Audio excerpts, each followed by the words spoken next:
আসসালামু আলাইকুম, কেমন আছেন সবাই? সকালবেলার ব্লগ নিয়ে হাজির হলাম। তো আমি জানলা খোলার পর দেখলাম বাইরে একটু আধটু রোদ উঠেছে আজকে। তো ভেজা কাপড় ছিল, এগুলো আমি শুকাতে দিয়ে এরপরে ডাইনিং টেবিল সব কিছুই ক্লিন করতে আসছি। এমনিতে আমি ডিনারের পর টেবিল পরিষ্কার করে ফেলি, কিন্তু গতকালকে আমি আসলে শারীরিক একটু খারাপ লেগেছিলো, এই কারণে আমি ক্লিন করিনি। তাই আজকে সকালবেলা ডাইনিং টেবিল প্লাস যা যা পরিষ্কার করতে হয় এগুলো তো রেগুলারই করতে হয়, তো করলাম। আমি আসলে ঘুম থেকে ওঠার পর আমার ইদানিং একটা প্রবলেম হয়েছে যে আমার কিছুই করতে ইচ্ছে করে না, মানে একদম কিছুই করতে ইচ্ছে করে না। জাস্ট মুখটা ওয়াশ করে আমার বসে থাকতে ইচ্ছে করে 5-10 মিনিট।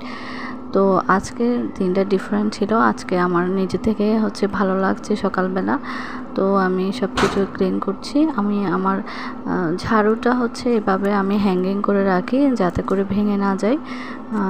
তো আমি সব কিছু করার পরে আমি এরপরে আমার কার্পেট যেটা আছে ওটা ঝাড়ু দিয়ে ভালো মতো পরিষ্কার হয় না, তাই আমি এভাবে ব্রাশ দিয়ে বালিগুলো তুলে ফেলি এবং অনেক ময়লা হয়েছে। আসলে এগুলোতে ময়লা হয়ে যায়, তো সব সময় ক্লিন রাখতে হয় আর কি। এভাবে ব্রাশ করলে একদম পরিষ্কার হয়ে যায়।